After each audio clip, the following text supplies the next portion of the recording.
Hello, students. So for today's assignment, you're going to be doing 2 short response questions for the Pit and the Pendulum. I'm going to go ahead and go over directions, go over the writing prompts. We'll also go over an example so you can kind of see my expectation, and then we'll look at the rubrics. So let's go ahead and jump in. Directions: use 2 of the prompts above to write 2 short answer paragraphs. Each answer should have at least 6 to 8 sentences. Identify which prompt to use in the boxes below. Please identify which prompt to use right here. Make sure your response answers all questions in the prompt and uses textual evidence. I'm looking for original response here, so don't copy and paste your answers from some website. You will be graded based on the rubric below, which we'll go over in a second.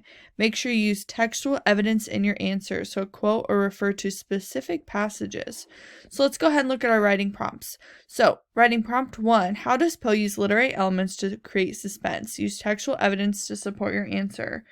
In our introduction to Edgar Allan Poe Google Slides, which I will post on Google Classroom on Monday, and I'll go over with each class our first kind of Google Meet of the week. He uses imagery, and he also uses first-person narration to create suspense, so perhaps that's something you could talk about there. 2, what are the tortures in the Pit and the Pendulum designed to cause? How are the tortures in the Pit and the Pendulum designed to cause the narrator more psychological damage than physical damage? Use textual evidence to support your answer. Again, first-person narration would be something good to talk about there. 3, prove that the narrator is telling a story that actually happened to him, or prove that the narrator is delusional. Use textual evidence to support your answer. Sometimes with first-person narration, we can run into some confusion because we don't know if what's happening to the narrator in first person is actually happening to him, or if they're just making it up. So that would be something good to talk about there. 4, one of Poe's trademarks is that he uses all of his literary tools to produce a single effect for the reader.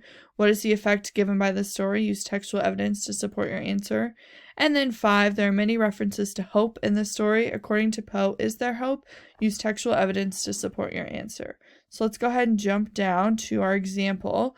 So this is the prompt that I wrote about. What examples of suspense do we see throughout the Pit and the Pendulum? I'm not going to read over my example verbatim to you, but I am going to talk about a few things down here. So in the first sentence, I restate the prompt. This is also my topic sentence, so where I say what the paragraph is focused on.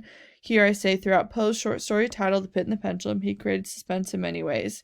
Right away, you know what author I'm talking about, what short story I'm talking about, and what I'm going to talk about in my writing response. Down here, I also say, take a look at the transitions I use between sentences to create coherence between different examples of suspense.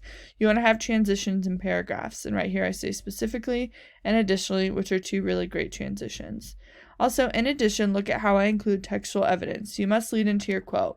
So you should have at least 1 quote per writing response that you do above, and this is how you should format it. Specifically, on page 2, the narrator realizes he is engulfed in darkness when he states, "The blackness of eternal night encompasses me." Here we have our quote in parentheses. We have a comma leading into our quote. Okay, that comma is important. Right here we have our lead-in, and right here we have our page number. You shouldn't just state a quote simply. Okay, you need to have a lead-in somehow. Talk about what the quote's going to be about. Also down here, I have another quote, which has really kind of 2 lead-ins, which we'll talk about.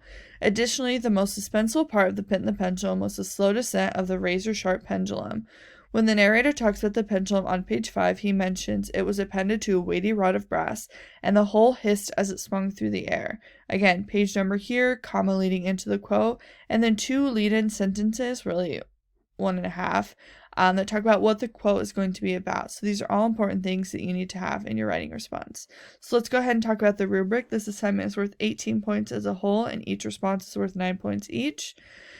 So here we can see our criteria. I'm only going to go over what it takes to earn all 3 points because that should be what you're aiming for. So for analysis, meaning that you answer the prompt completely and that you're analyzing the Pit and the Pendulum, showing me that you understood what you read. To earn all 3 points, you need to successfully answer the prompt and analyze the Pit and the Pendulum and put effort into your response.